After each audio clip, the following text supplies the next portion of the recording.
The great crystal dome of Nexus Prime had never seen anything like this before. Inside the massive structure, beings from across the galaxy gathered for the most important meeting in 10,000 years. The air shimmered with different atmospheres. As each species stayed within their special breathing zones, Elder Zixthara moved her forearms slowly as she stood up from her floating chair. Her green skin reflected the blue light from the holographic display that hung in the center of the room. She was old, even by her people's standards, and had seen the rise and fall of countless civilizations. But today she was more worried than she had ever been. "My fellow council members," she began, her voice traveling through the translation machines that let all species understand each other. "We have a problem, a very big problem." The display showed a small blue planet spinning slowly in space. It looked peaceful from far away, with white clouds swirling over brown and green land masses. But Zixthara knew better. She had studied this world for 3 years, and what she had learned kept her awake at night. "This is Earth," she continued. "It is the third planet from a yellow star in what the locals call the Milky Way galaxy. The species that lives there calls themselves humans." A soft humming sound came from the representative of the crystalline hegemony. The being was made of pure energy and lived inside a geometric crystal structure. "What makes this species so special, Elder Zixthara?" "We have cataloged over 50,000 intelligent species in our database." Zixthara's eyes darkened. "These humans are different. They are dangerous in ways we have never seen before. They do not behave like any other species we have encountered." She touched a control, and the display changed to show images of human cities. Tall buildings reached toward the sky, connected by roads filled with moving vehicles. Everything looked normal at first glance. "Look closer," Zixthara said. "See how they have organized their world. Every invention they have made, every discovery, every advancement in science and technology, they have turned into a weapon." The display showed factories producing missiles, laboratories creating chemical weapons, and submarines carrying nuclear warheads beneath the ocean. The council members watched in growing alarm as image after image revealed the human capacity for destruction. Council member Jack Tar of the Peaceful Collective began to glow brighter, which was a sign of distress among his people. "Surely this is just a phase in their development. Many species go through violent periods before they mature." "That is what we thought at first," Zixthara replied. "But we have been watching them for 50 of their years. They have not grown more peaceful. They have grown more efficient at war." She changed the display again. Now it showed humans in spacesuits working on what looked like a space station. But even their peaceful space exploration was different from other species. They have reached space travel not despite their violence, but because of it. They built their first rockets to deliver bombs to their enemies. They only started exploring space after they had weaponized it. The chamber fell silent except for the soft humming of the life support systems. Representatives from 12 different species considered what they were seeing. Elder Morthkin of the Ancient Observers slowly rose from his resting platform. He was the oldest being in the council, having lived for over 5,000 years. When he spoke, his voice carried the weight of ages. "I have watched many species take their first steps into the galaxy," he said. "I have seen them struggle with hunger, disease, natural disasters, and the challenge of space travel. Most species see these as problems to be solved through cooperation and compromise." He paused, looking at the display of human achievements. "These humans see every challenge as an enemy to be defeated. They do not adapt to their environment. They force their environment to adapt to them." The Hive Queen's speaker, a biomechanical construct that looked like a cross between a plant and a machine, clicked its metal fingers against its organic shell. "What specific behaviors have you observed that concern you so much?" Zixthara had been hoping someone would ask this question. She had prepared for months to explain what made humans so terrifying. "They are the only species we have found that actively seeks out conflict," she began. "When faced with a problem, their first instinct is not to negotiate or compromise. Their first instinct is to fight." She showed them footage of human wars. Throughout history, soldiers charging across battlefields, pilots diving from the sky and burning aircraft, sailors going down with their ships rather than surrender. They have a concept they call never give up. It is not just a saying for them. It is how they live their lives. When other species would accept defeat, humans become more determined. When other species would seek peace, humans prepare for the next battle. The representative of the aquatic collective, a being that lived in a water-filled tank, bubbled nervously. But surely they must have some peaceful members of their society. Not all of them can be warriors. That is what makes them even more dangerous, Zixthara replied. Their entire society supports their warriors. Their scientists work to make better weapons. Their artists create stories that glorify war.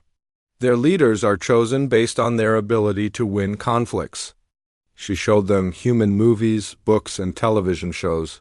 Even their entertainment was filled with battles, explosions, and heroes who solved problems through violence. They have a phrase, war is the father of invention. They believe that. Conflict makes them stronger, smarter, more creative. They do not see war as something to be avoided. They see it as something that improves their species. The silence that followed was heavy with fear and uncertainty. Finally, the representative of the Merchant Guild spoke up. What do you propose we do about this threat? Zixthara had been dreading this question, but she knew it was coming. We must issue a galaxy-wide warning. No species should make contact with these humans. They are not ready for galactic society.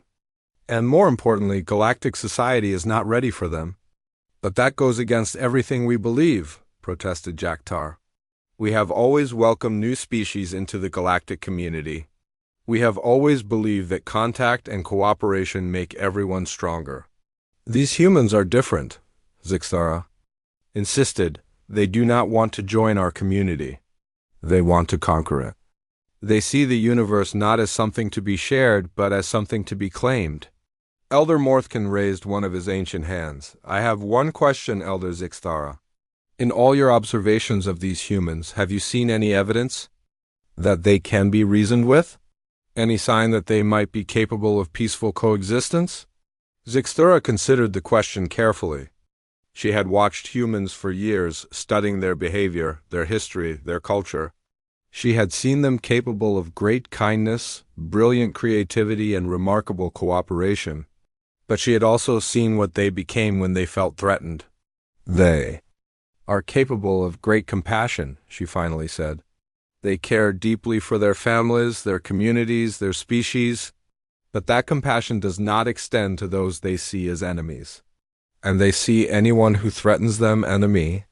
The vote was called. One by one, each representative cast their decision.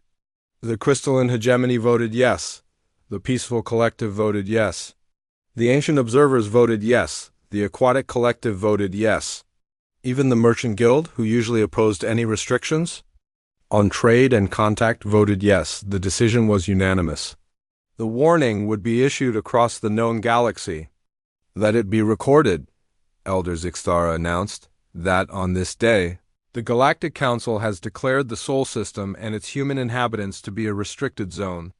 No member species shall make contact with these beings. No trade shall be conducted. No communication shall be established. As the council members began to leave the crystal dome, Zixthara remained behind, staring at the display that still showed the blue planet called Earth. She hoped the warning would be enough. She hoped that the vast distances of space would keep humans isolated until they learned to be peaceful, but deep in her heart, she feared that warnings were not enough to stop a species that had never learned the meaning of the word impossible. Captain Jake Morrison had been in space for 3 years, and he was getting tired of looking at empty darkness.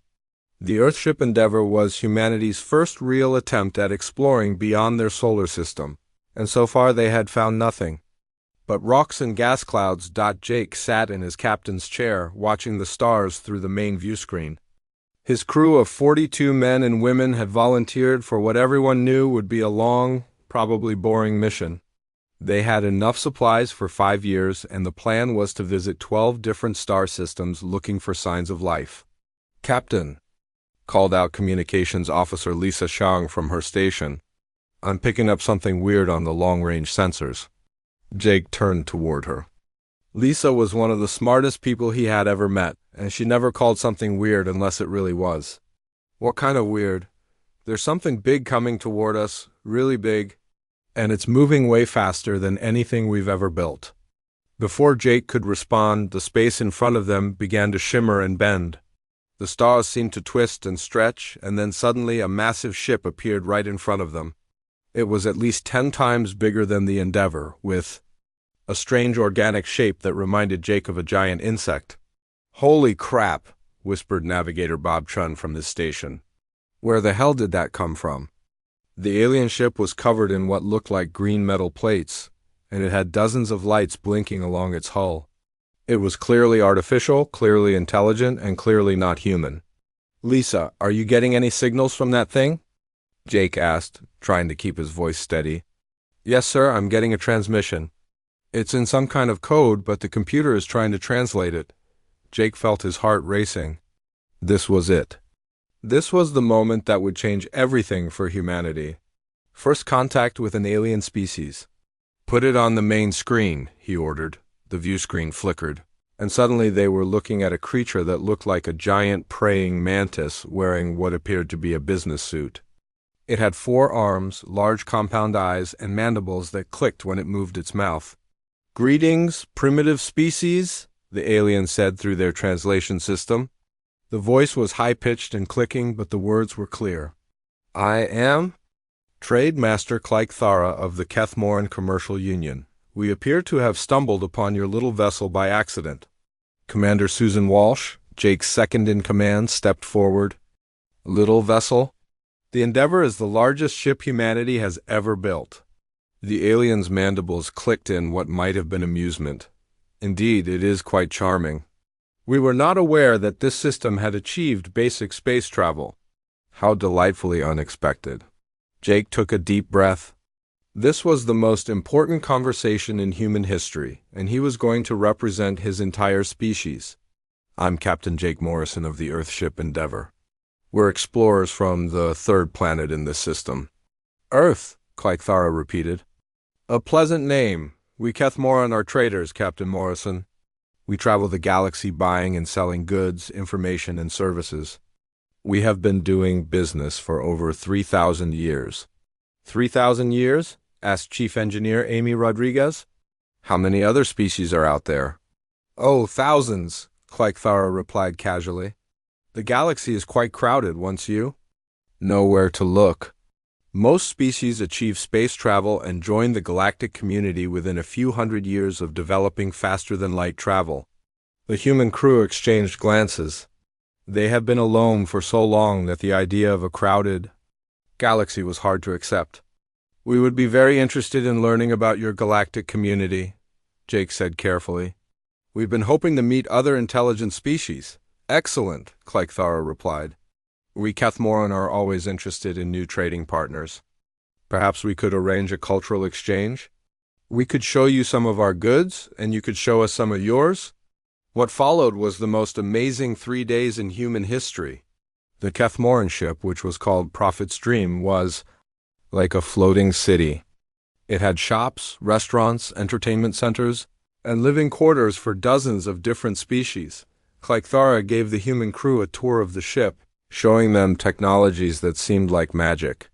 They had machines that could create any food they wanted just by thinking about it. They had rooms that could change their gravity and atmosphere to match any planet. They had computers that could translate any language instantly, but what surprised Clythara most was how much the humans impressed him. They learned quickly, asked intelligent questions, and showed remarkable creativity in solving problems. When he showed them a broken piece of equipment that his engineers had been working on for days, Chief Engineer Rodriguez fixed it in 2 hours using parts from the human ship. "Your species shows remarkable potential," Clythara admitted on a second day. "We have never encountered beings who can adapt so quickly to new technologies." "We're good at figuring things out," Jake replied. "Humans have always been curious about how things work." Indeed, your curiosity is quite impressive.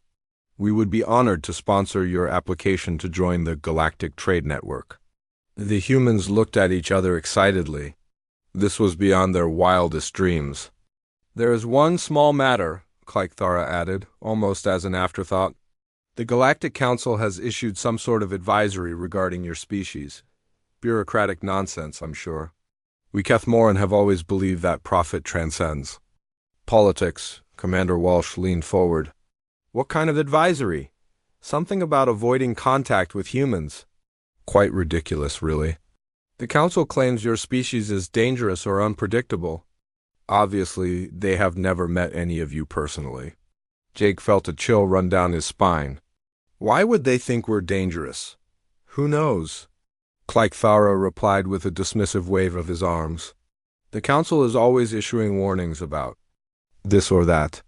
They warned about the Zephyrians being aggressive, and they turned out to be quite reasonable once you understood their breeding customs. They warned about the aquatic collective being too emotional, and they make excellent customers. Have you ever had problems with species the Council warned about?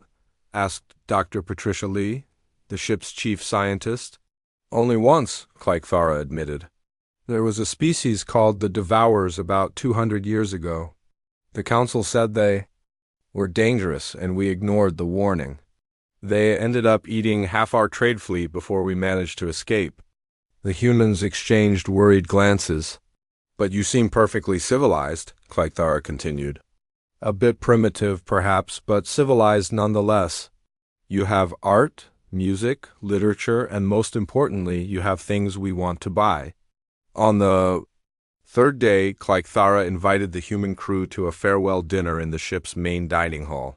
The room was filled with creatures from a dozen different worlds, all chattering in their various languages about business and trade. Captain Morrison, Clythara said as they shared a meal of what tasted like chicken but was apparently made from algae. We have prepared a gift for your species. Complete star charts of this sector of the galaxy, including the locations of inhabited systems and major trade routes. Jake could barely contain his excitement. That's incredibly generous of you. Business is business, Clythara replied. We want humanity to succeed so we can trade with you. These charts will help you find other species to contact and other worlds to explore. We can't thank you enough, Jake said. This changes everything for humanity. Just remember us when you start trading with other species, Clythara said with what might have been a smile. The Kethmoran Commercial Union is always happy to do business with friends. As the Endeavor prepared to return to Earth, Jake stood on the bridge looking at the star charts that would revolutionize human understanding of the galaxy. They now knew the locations of 12 inhabited systems, had translation technology, and most importantly, they knew they were not alone. Set course for Earth, he ordered. Maximum speed. Captain, asked Commander Walsh, what are we going to tell them about the Council's warning? Jake considered the question. The idea that an entire galactic government considered humans dangerous was troubling, but Clythara had seemed genuinely puzzled by the warning. Maybe it was just a misunderstanding. We'll tell them the truth, Jake decided. That we met friendly aliens who want to trade with us and that there might be some political complications we'll need to work through. The Endeavor jumped to faster-than-light speed, carrying news that would change humanity forever. Behind them, the Kethmoran ship Prophet's Dream continued on its trading route, completely unaware that they had just made the mistake that would reshape the galaxy. They had ignored the Council's warning. They had made contact with humans. And now, humanity's isolation was over. The consequences would unfold sooner than anyone expected.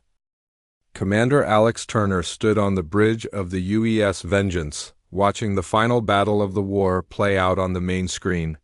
18 months ago, the Zephyrian supremacy had been one of the most powerful civilizations in the galaxy. Today, their last stronghold was burning in the darkness of space. The fortress moon of Zeph Prime had been called impossible to conquer. For over 2,000 years, it had protected the Zephyrian home system with shields, weapons, and defenses that no enemy had ever broken through. The Zephyrians had built it to last forever. It had lasted 14 hours against the human fleet. Sir, the last of their defensive platforms has gone silent, reported Lieutenant Sarah Martinez from her weapons console. All Zephyrian forces in the system have either surrendered or been destroyed. Alex nodded slowly. He felt tired, not from the battle but from the entire war. 18 months of constant fighting had taken its toll on everyone. But they had won, and more importantly, they had sent a message to the galaxy that could never be ignored. Casualty report, he requested.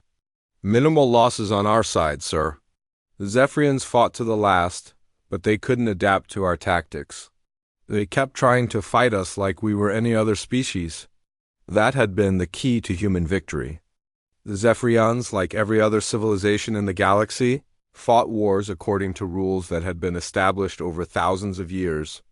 Wars were supposed to be formal affairs with clear objectives, defined battlefields, and regular negotiations between major battles. Humans had thrown out every rule in the book. When the Zephyrians attacked military targets, humans attacked supply lines. When the Zephyrians tried to protect their industrial centers, humans targeted civilian factories that made military equipment. When the Zephyrians attempted to negotiate, humans responded by launching 3 new offensives. Commander Turner, came the voice of Admiral Patricia Hayes over the communication system. Congratulations on a successful operation. How long until we have complete control of the system? Thank you, Admiral. Our forces are already landing on the remaining inhabited planets. The Zephyrian government officially surrendered 20 minutes ago. Excellent. The Galactic Council is requesting immediate ceasefire negotiations. They seem quite concerned about our methods. Alex looked out at the wreckage floating in space. Pieces of Zephyrian ships drifted past the view screen, some still glowing from the heat of battle. He wondered what the Council had expected humans to do when their colony was destroyed. What kind of concerns, Admiral? They're worried about what they call our excessive use of force, and our failure to follow established military protocols. Apparently, we were supposed to limit our attacks to specific military targets and allow for regular peace negotiations. Sir, we tried negotiations after the first month. The Zephyrians demanded that we abandon all our colonies and submit to their authority. When we refused, they attacked 2 more human settlements. I know, Commander.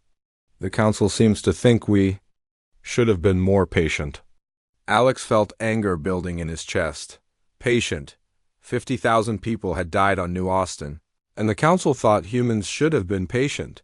The truth was that humanity had fought this war exactly the way they had fought every war in their history.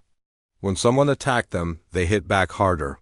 When someone threatened their people, they eliminated the threat completely. It was not complicated. The Zephyrians controlled 17 star systems, Alex said. They had over 200 billion citizens. They had been conquering other species for 1,000 years. Did the Council really think we could defeat them by following their rules? Apparently, they expected us to fight what they call a limited engagement, small battles, careful targeting, lots of talking between fights, and if that hadn't worked, then we were supposed to accept defeat gracefully and negotiate the best terms we could get. Alex shook his head. The galaxy really did not understand humans at all. The war had started when the Zephyrians destroyed the human colony on New Austin. They had given the colonists 6 hours to evacuate 50,000 people across interstellar space, knowing it was impossible. Then they had turned the entire planet into radioactive glass. The human response had shocked everyone, including other humans. Within 60 days, Earth's entire industrial capacity had been converted to wartime production. Every human settlement contributed resources, personnel, and intelligence to the war effort. Civilians volunteered to work in weapons factories. Scientists abandoned their research to develop new military technologies. Artists created propaganda to keep morale high. The Zephyrians had never faced an enemy that treated war as a species-wide emergency rather than a limited political disagreement. Sir, Lieutenant Martinez called out, we're receiving a message from the Kethmoran trade vessel in the outer system. They're requesting permission to approach. Alex smiled slightly. The Kethmoran had been the ones to make first contact with humanity. They had ignored the Galactic Council's warning and introduced humans to the galaxy. Now they were probably wondering if they had made a mistake. "Put them through," Alex ordered. The viewscreen flickered and Trademaster Clythara appeared. The insect-like alien looked nervous, his mandibles clicking rapidly. "Commander Turner," Clythara began, "I want to congratulate you on your victory. The Kethmoran Commercial Union has always believed that justice should prevail over tyranny. Thank you, Trademaster. I hope this war hasn't damaged the friendship between our species. Not at all, not at all. In fact, we are quite impressed with human efficiency. The Zephyrians had been bothering our trade routes for decades, and you solved the problem in less than 2 years." Alex raised an eyebrow. "Bothering your trade routes?" "Oh yes, they were always demanding tribute payments and threatening our ships. Very bad for business. We tried to work through the Galactic Council, but you know how slow bureaucrats can be." "So you're happy that we destroyed them?" Clythara's clicking intensified. "Well, destroyed is such a harsh word. We prefer to think of it as permanently. Resolve the situation. The important thing is that the trade routes are safe now." Alex realized that the Kethmoran were not upset about human military tactics. They were impressed by human results. While the Galactic Council worried about rules and protocols, the Kethmoran cared about outcomes. "Commander," Admiral Hayes' voice came over the communication system again. "We've received an official request from the Galactic Council. They want human representatives to attend an emergency session on Nexus Prime." "When do they want us there?" "Admiral, as soon as possible. They say the entire galaxy is watching what happens next." Alex looked around the bridge at his crew. These men and women had spent 18 months fighting a war that nobody else thought they could win. They had proved that humans could not be intimidated, could not be defeated, and would not accept limitations imposed by others. "Tell the Council we'll send a delegation once we finish securing Zephyrian territory," Alex said. "Sir, they're insisting that it's urgent. They say there are concerns about human expansion." "Admiral, with respect, their concerns are not our problem.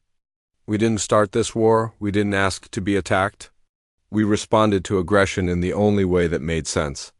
The Council seems to think we responded too harshly." Alex looked out at the debris field that had once been the Zephyrian capital. System, ships, space stations, and defensive platforms floated in pieces, testimony to the price of attacking humanity. "Admiral, the Zephyrians existed for 10,000 years. They conquered 43 different species. They controlled 17 star systems and had the most powerful military in this sector of the galaxy." "I know the numbers, Commander. It took us 6 months to match their technology, another 6 months to surpass it, and 6 more months to completely dismantle their entire civilization. If the Council thinks that's too harsh, maybe they should have stopped the Zephyrians before they attacked us." The communication channel went quiet for a moment. "You make a good point, Commander. I'll pass your response along to the Council." As the call ended, Alex turned to his crew. "Prepare the ship for departure. We have 14 more Zephyrian systems to secure before we can consider this war truly over." "Sir," asked Lieutenant Martinez, "what do you think the Council will do?" "About us?" Alex smiled. "They'll do what they've always done. They'll talk, they'll worry, and they'll try to find a way to control something they don't understand. And if they try to stop us, then they'll learn the same lesson the Zephyrians learned. Humans don't respond well to threats." The Use Vengeance turned away from the burning remains of Zeph Prime and headed toward the next target. Behind them, the Galactic Council prepared for an emergency session that would determine the future of human-alien relations. The galaxy had warned itself about humans. The warning had been ignored. Now everyone would live with the consequences. The Great Assembly Hall on Nexus Prime had never been so crowded. Representatives from over 300 different species filled the massive crystal dome, their various breathing apparatus and environmental suits creating a rainbow of colors and shapes. The air hummed with translation devices working overtime to handle dozens of different languages at once. At the center of it all sat 5 humans. Ambassador Catherine Bell looked around the enormous chamber with calm eyes. She had been a diplomat.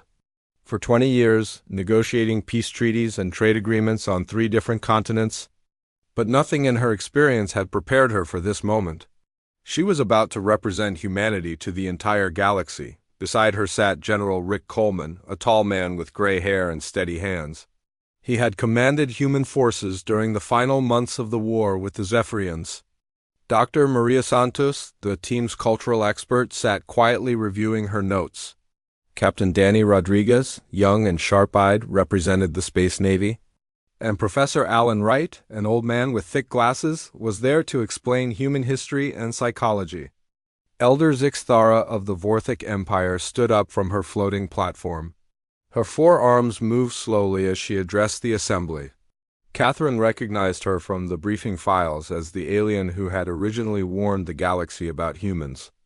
"Honored representatives," Zixthara began, "we are here today to address the greatest threat our galaxy has ever faced. In less than 2 years, the species known as humans has gone from primitive isolation to conquering one of our most established civilizations." A wave of chittering, clicking, and harmonic sounds swept through the assembly. The translators worked frantically to keep up with hundreds of different expressions of concern and fear. "The Zephyrian supremacy controlled 17 star systems," Zixthara continued. "They had existed for over 10,000 years. They possessed advanced technology and commanded fleets that had conquered dozens of species. The humans erased them in 18 months. Ambassador Bell stood up calmly. "Elder Zixthara, may I respond to your concerns?" The assembly fell silent. This was the moment everyone had been waiting for. The first time humans would speak for themselves to the galactic community. "The Zephyrian supremacy," Bell said clearly, "committed an act of genocide against human civilians. They destroyed our colony on New Austin without warning or provocation. 50,000 innocent people died in that attack. They then demanded our complete surrender and threatened to destroy more human settlements if we refused." Council member Jack Tarr of the Peaceful Collective shimmered with distress. "Ambassador Bell, we understand that you suffered losses. But your response was far beyond anything the galaxy has ever seen. You completely destroyed their entire civilization." "We responded to an act of genocide with appropriate force," Bell replied. "The Zephyrians made it clear that they intended to continue attacking human settlements until we submitted to their authority. We chose to eliminate the threat instead." A being made of crystalline energy pulsed with confusion. "But Ambassador, there are established protocols for handling such conflicts. The Galactic Council has mediation services, arbitration courts, and peacekeeping forces. Why did you not seek our help?" General Coleman stood up beside Bell. "With respect, Council member, we did seek your help. We sent 3 formal requests for intervention during the first month of the war. We were told that the Council needed time to study the situation and explore all diplomatic options." "Diplomacy takes time," protested another representative. "These things cannot be rushed." "While you were exploring diplomatic options," Coleman continued, "the Zephyrians attacked 2 more human colonies. We lost another 20,000 civilians while waiting for your diplomacy." The chamber erupted in a chaos of sounds as representatives tried to respond all at once. Catherine could hear fragments of translation: unreasonable, excessive, barbaric, unprecedented. She waited for the noise to die down, then spoke again. "Honored representatives, I think there's been a fundamental misunderstanding about human nature. You seem to believe that we enjoy violence or seek out conflict for its own sake. That's not true."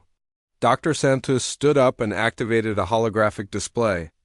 "We've prepared a presentation about human psychology and history. Perhaps it will help explain our actions." The display showed images of human civilization throughout history. Cities, farms, art galleries, hospitals, schools. Peaceful scenes of humans working, learning, and creating. "Humans are not naturally violent," Santos explained. "We're naturally protective. We build communities, we care for our families, we create art and music and literature. We want to live in peace." The display changed to show images of human wars throughout history. But these were not glorifications of violence. They showed humans defending their homes, protecting their children, fighting against invaders and tyrants. But when someone threatens what we love, Santos continued, we respond with everything we have. We don't fight because we enjoy it. We fight because we refuse to let evil win. Elder Morthkin of the Ancient Observers, his voice ancient and tired, spoke slowly. Dr. Santos, what you are describing is a species that cannot be deterred through conventional means. A species that will escalate any conflict until they either win or die. That is correct, Catherine replied. Humans do not accept defeat when we believe we are in the right. We do not compromise with evil. We do not negotiate with those who murder our children. The silence that followed was heavy with implications. A representative from the aquatic collective bubbled nervously. But what happens now? You have proven that you can destroy any of us if you choose to. How can we trust you? How can we feel? Safe? Catherine smiled for the first time since the session began. You can trust us because we don't want to conquer you. We want to join you? Join us? Asked Ixthara. After destroying an entire civilization? We destroyed a civilization that committed genocide against us, General Coleman corrected. We have no quarrel with species that treat us fairly. The Kethmoran have been trading with us throughout the war. We've never threatened them because they've never threatened us. Professor Wright stood up and adjusted his glasses. If I may, I'd like to explain something about human history. We have a long tradition of protecting the innocent and fighting against oppression. On our own world, we fought wars to end slavery, to stop genocides, to defend the weak against the strong. The display showed images of humans throughout history standing up to tyrants and bullies.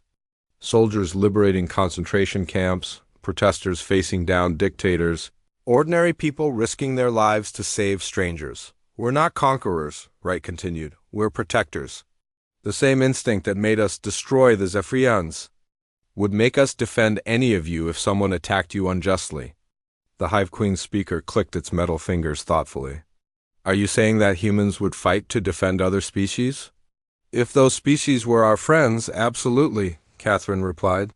Humans have a saying, the only thing necessary for evil to triumph is for good people to do nothing. We refuse to do nothing when innocent people are threatened. A long discussion followed. Representatives asked hundreds of questions about human culture, human intentions, and human capabilities. Some were clearly frightened. Others seemed curious. A few appeared almost hopeful. Finally, Elder Morthkin called for a vote. The question before us is simple. Do we accept humanity into the galactic community, or do we continue to treat them as a threat to be isolated? The vote was closer than Catherine had expected. Many species voted yes, convinced by the human arguments and impressed by their military capabilities. Others voted no, too frightened of human power to risk cooperation. But in the end, humanity was granted provisional membership in the Galactic Council. The terms were unlike anything in galactic history. Humans would be allowed to maintain their military, continue their expansion, and keep their independence. But they would be subject to regular review and monitoring as the session ended. Elder Ixthara approached Catherine privately. Ambassador Bell, she said quietly, you realize that many species will never be comfortable with humanity's presence in galactic society. We understand, Catherine replied. But they'll learn to work with us, just like we'll learn to work with them. And if some species choose to work against you? Catherine's expression became serious. Elder Ixthara, your people issued a warning about humans 2 years ago. You said we were dangerous and unpredictable. You were right about being dangerous. But we're only dangerous to those who threaten innocent people. I hope you're right, Ambassador, for all our sakes. As the human delegation prepared to leave Nexus Prime, Catherine looked back at the Crystal Dome where representatives from hundreds of worlds were still debating humanity's place in the galaxy. The universe had warned them about humans. They hadn't listened. Now they would all have to learn to live together. The age of human expansion was just beginning, and the galaxy would never be the same again. 6 months after the Great Assembly, Captain Danny Rodriguez stood on the bridge of the UES Explorer, humanity's first official diplomatic vessel. He was no longer the young officer who had represented the Space Navy at the council meeting. The responsibility of being humanity's first ambassador to the Outer Rim had aged him quickly. "Captain," called out Navigation Officer Kelly Brooks from her station, "we're approaching the Thylos system. The gentle shepherds are requesting permission to meet us at the edge of their space." Danny nodded. The gentle shepherds were a peaceful species that had been under attack by raiders for the past 3 months. They had formally requested human assistance through the Galactic Council, making this humanity's first official peacekeeping mission. "Put them through," Danny ordered. The view screen flickered to life, showing a being that looked like a cross between a deer and a dolphin. Its large, gentle eyes were filled with hope and desperation. "Captain Rodriguez," the alien said in a soft musical voice, "I am herd leader Velmora. We are so grateful that you have come to help us. We're honored to assist, herd leader. Can, you give us an update on the situation?" The raiders struck again 2 days ago. They destroyed our agricultural platform in the third moon's orbit and took 47 of our younglings as slaves. We do not know how much longer we can endure these attacks. Danny felt anger building in his chest. The taking of children was something that triggered the deepest protective instincts in humans. "Do you know who these raiders are?" "They call themselves the Crimson Claw Syndicate. They are outcasts from various species who have formed a criminal organization. The Galactic Council has tried to negotiate with them for years, but they refuse all diplomatic contact." "Have they made any demands?"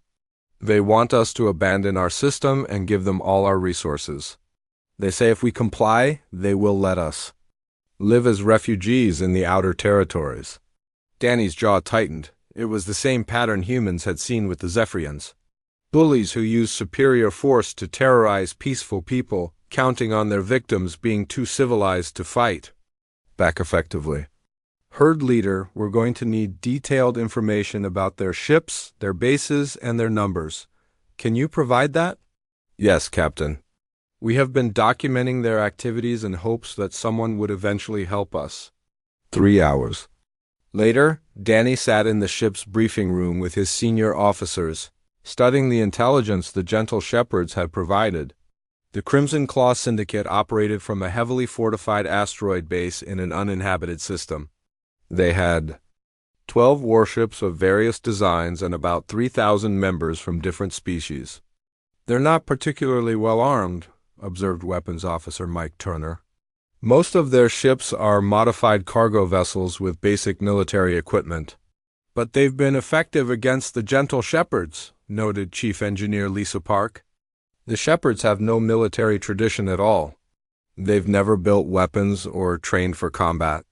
"Which is exactly why the raiders chose them as targets," Danny replied. "Criminals always go after easy victims." Intelligence Officer Tom Wilson looked up from his datapad. "Captain, I've been analyzing the Syndicate's attack patterns.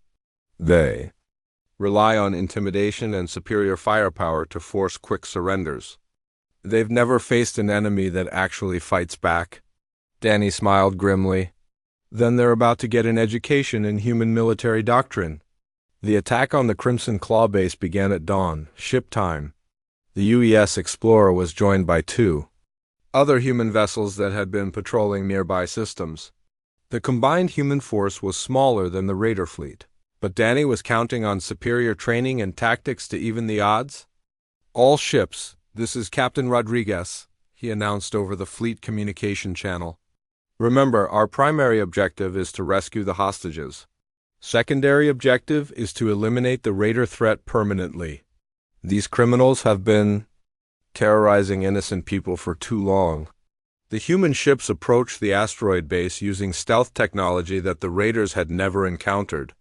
By the time the Crimson Claw detected them, human marines were already boarding their ships. The battle lasted 4 hours. When it was over, 38 raider ships had been destroyed or captured, and over 2,000 raiders were either dead or in custody. Most importantly, all 47 kidnapped younglings were rescued unharmed. The leader of the Crimson Claw Syndicate, a scarred reptilian creature named Thrakmer, was brought before Danny in chains. "You have made a terrible mistake, human," Thrakmer hissed. "The Syndicate has allies throughout the Outer Rim. They will avenge this attack. Danny looked at the alien calmly. Let them try, but first let me explain something to you. The gentle shepherds are now under human protection. If anyone attacks them again, we'll track down every member of your organization and eliminate them. Is that clear? You cannot protect everyone, Thrakmer snarled. The galaxy is too big and you are too few. You're right, Danny agreed. We can't protect everyone, but we can make it very expensive to hurt innocent people. And we can make sure that bullies like you pay the full price for their crimes. The news of the Crimson Claw's destruction spread quickly through the galaxy. Within weeks, Danny began receiving requests for assistance from other peaceful species that were being threatened by various criminal organizations, but not everyone was happy about humanity's new role as galactic protectors. Captain Rodriguez, came a transmission from Elder Zixtara. The Galactic Council is concerned about human military activities in the Outer Rim. Some representatives feel that you are being too aggressive in your peacekeeping operations. Danny was in his quarters when the call came through. He had been reading reports about 3 different criminal syndicates that were threatening peaceful species in various parts of the galaxy. Elder Zixtara were only responding to formal requests for assistance from legitimate governments.